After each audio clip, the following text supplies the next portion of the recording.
Jamey Hampton from the wonderful band Brothers Jam up in Portland.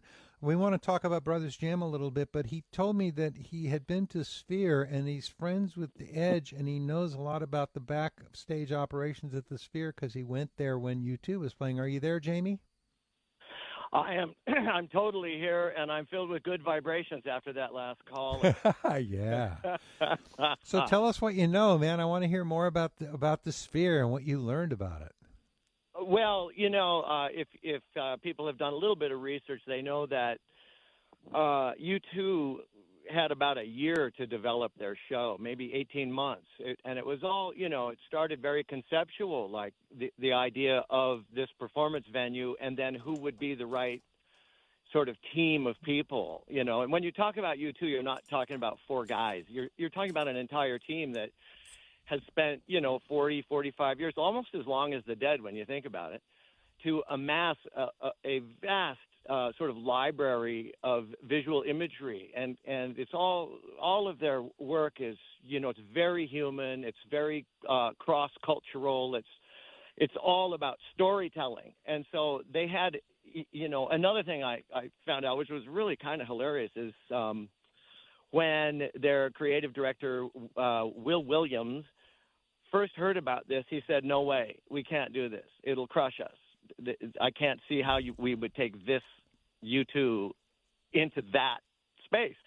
And I guess Edge and Bono just kept saying, no, man, you got to flip a switch here, and you got to see it. This is the frontier. And, every show, I mean, I've been almost to every U2 tour since Joshua Tree. And every time they come out, they do something new. So they're always on the front end of what it is to be to do live concert performance. And you go to some of them and you just go, I mean, I went to Octoon Baby, I think it was in France, and there were freaking cars hanging in the air, the Yugos, and that was a political statement in a way, So I've always been fascinated with their manipulation of whatever it is they have at their fingertips, and this very competent creative team that they work with. So anyway, you fast forward to the Sphere, and Edge and Bono are going, we have to do this. I mean, this is the frontier. And I was thinking about it when we were driving over here. Everybody always, when you go to a concert, you're like, I want to sit in the center. I want to get a straight-on view. But I realized in the Sphere, there is no center. There's no center of a dome. So if you're all the way on the left, you're looking across all the way to the right, and you're surrounded by this sort of three-dimensional space. So I was just sort of fascinated by that. I sat in the center. Then I realized there's not – I hate that saying. There's not a bad seat in the house, But, no, literally, everywhere you sit is a unique and awesome experience. My wife got to sit in. Oh, go ahead. I'm sorry. I'll tell that later. By the way, just to ricochet back slightly, your wife, I've never met her. And, in fact, I've only communicated with you through the phone and text and email, but your wife sounds amazing. Like your description of your wife and you in this illness that you just came through, I was like, oh, my God, that's so beautiful. Anyway. Believe me, man, I cherish this woman every minute of my life. I can hear it in your voice, brother. It's fantastic. We both feel like we got incredibly lucky on this planet, and she probably literally saved my life because I was septic at that moment. And and as the EMT told me, the guy never wants to go to the hospital. It's always the woman who makes it happen, and that's very true. I was probably like, oh, we'll go in the morning. So she called 911. Anyway, back to your story. But thank you. Rita Heralt is an amazing human being. Yes. Okay, I'll just put a plug in. I am married to Ashley Rowland. 45 years of working together. We run a dance company. That's kind of what we do, and been around the world. And it's very powerful when you find a person that every day feels like a new day. So I'm right there with you. We share that in common now. So back to the Sphere with U2. I went right after they opened. I think I went in October or November. And of course, I was blown away by the whole experience and the visuals and the storytelling. I mean, there was one point where they literally animated the dismantling of Las Vegas, and so they built it in reverse. They had cranes that took Las Vegas apart and turned it back into a desert, and then they took you into the desert, and then you found this weird sphere floating on a phantom lake somewhere. I mean, you talk about trippy. This was otherworldly. So in between that and after that, a little ways, I listened to this interview with Trey Anastasio about the sound system, and I realized that when I had sat in the middle of that whole experience, it was all visual and it sounded great, but I never gave it a second thought. David, you know this because you've been there. There are tens of thousands of speakers in that room, and they are all articulated. They can move them in not 3D, but it's sort of like satellite dishes that can be aimed. They can pass entire swaths and bands of music across the field of sound. And this is what Edge was talking about also, that he said when they realized how much they could do, it was almost like they had to dial it back. He said there are a couple of times in the night when we just go wild, but if you did that all night, you're just sort of being a trickster, and you're not serving the actual music. You're just kind of on. And Mayer mentioned something that in the Variety interview that there were certain effects that they could do that would like make people dizzy and stuff, and they had to sort of dial it back and be careful not to overload people. Well, there's points when they take off at the very beginning from San Francisco, and you feel like, you're on a human drone, and you're looking down, and you hope you've fastened your seatbelt. I mean, both of those bands started the show in incomparable ways. I couldn't believe it. I went with two bandmates of mine. We all went down, and we're sitting there, and I knew it was a video because I saw you too. But they kept looking at it and going, that's wild. They're showing us the whole backstage and all the shit that's like in the various rooms back there. And I looked at them and I go, it sure looks real, doesn't it? And then and then the walls open up and there's a lightning bolt. Let's not spoil too much here. Let's not give it too much away. I'm sorry. I just was going to say shit. I better stop spoiling. But so I went back a second time just to listen. That's what I did. The second time I saw U2, I went just to listen. And I was astonished. The clarity. So if anybody is out there and going like, the Grateful Dead, as Mayer said in that Variety article, they have a catalog of imagery, iconic imagery. Thousands and thousands of T-shirts have been designed off their iconic imagery. And as we all know, there's iconic lyrics. There are thousands of band names inside the Grateful Dead's lyric base. It's true. How many bands? Have you heard a band called Help on the Way? Have you heard a band called Jerry's Middle Finger? I mean, it's insane. But anyway, when I went to see the Dead, I knew that it was going to be as much about the sound as it was about the visuals. And so I was astonished because I had never heard the Dead or Dead and Company or Further or, Farewell. I had never heard it sound like that. It wasn't loud. It wasn't boomy. There wasn't a band that was bouncing off the walls and accentuating and kind of, even when they turned the place into Cornell, it still sounded good.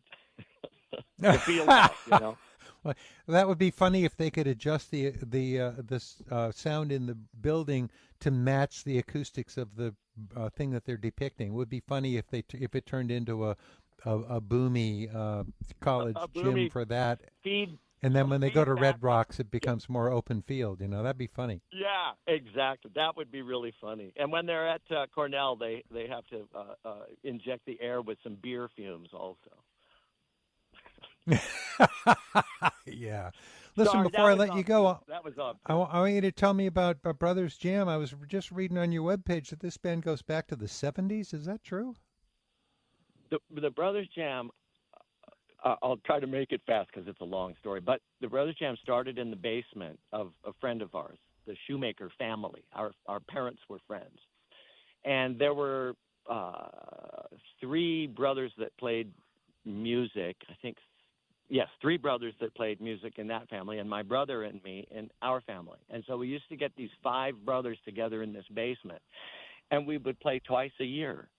We would play on Christmas Day, and then we would come back on New Year's, and we would play. And this went on for years and years and years. And my younger brother's 7 years younger than me. So when I was 22, he's 15. He's a bluegrass guy playing with me just out of college, right? And so it was this weird, but all inspiration, all jamming, all spirit, totally, like we probably, if I heard tapes, we sucked, but we were the best thing on earth. I flew back once from Japan to make a New Year's Eve show because it was so important to just be there with the brothers and do that. I know that feeling. This band has been going forever. Recently it was just my brother and me, and now my brother's moved to Central Oregon, and so occasionally we have the whole thing together. We recently got most of the band together to play a wedding of one of the original brothers. So now it's a 5-piece band and pretty much solid. We all are brothers, but I'm the only brother that's a brother, so it's really weird. Because it's called the Brothers Jam. Anyway, it's just a thing, David. It's a concept, and we play a lot of Grateful Dead music. And I think our take on the Grateful Dead music, it's kind of like, I would say it's kind of like jazz, like a jazz standard. Like Althea, I look at Althea or Eyes of the World or Franklin's Tower, they're all. Every Grateful Dead song to me is a passageway. It's not a destination. You're not like, oh, now we're going to do Cumberland Blues. Every song is a passageway to another place.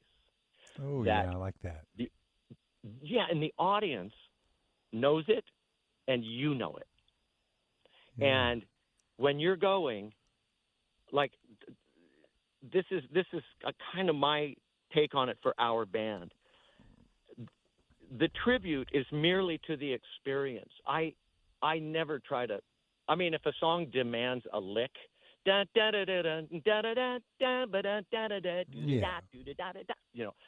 play that. Yeah. But we go off. We use these songs. I want my band to be the band that if Jerry were alive and happened to walk in and sit down and listen, he would go, "Now I like that. That's interesting." And you do the thing that I always want. I always tell people, tell the story in your own voice. Yeah, and that sounds like what you guys are doing. The songs it's material. It's fodder for musical conversation. Yeah, it's not about perfected performances. Correct. I mean, sometimes you play the parts, but I'm not obsessed with the way that the Dead did their music. I think if they came and heard me play their music the way they played it, they go, "What are you doing? What's the point?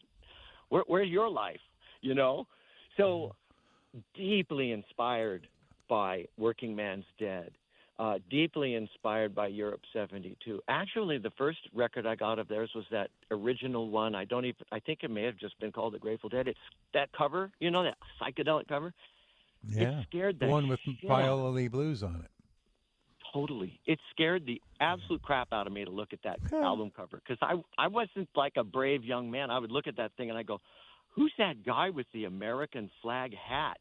That's scary." So I'm just being truthful here, but when Working Man's Dead came around, American Beauty, Ripple, me and my uncle, Europe 72, China Sunflower, Truckin' on Europe 72. that's when I took off. That's when I, went into the ether with those guys. Not ether, more like a destination that was an unnamed destination, but it felt so safe and so crystalline, so like you could touch it. It got into your bones. And when I started to be able to play guitar and started to play that music, then you're on the sled, and you pointed it downhill and you're gone. Yeah. Listen, I really hate to interrupt. I hate to bring this to a halt, but I've got a gigantic slate of callers who've been waiting up close to an hour here, and I have to go. But I really want to thank you for telling us about this stuff. And I want to mention you got some gigs coming up July 9th at the Skyline Tavern Project in Portland, which is a benefit for the Skyline Tavern Project. The Pickathon on August 1st in Portland, Oregon. That sounds like a big festival. 13 stages, it says here. Wow. Yeah. And August 8th, Brothers Jam at the White Eagle Tavern in Portland. I've been there. That's a fun venue. And that's during the days between. So we're doing something that we don't normally do, but it's gonna be all about Jerry, because that's the way it is, That'll be a fun project. But like I say, if Jerry walked into that show, he'd go, yeah, I approve of this. Good. That's my goal. That's great. Hey, More listen, information David, at brothersjam.com, people, and I put up a link on the Facebook page so you can look at it, and I actually typed in all the specific dates too. Jamey Hampton, thank you for your time. Absolutely, you bet. Thank you so much. I'll talk to you soon.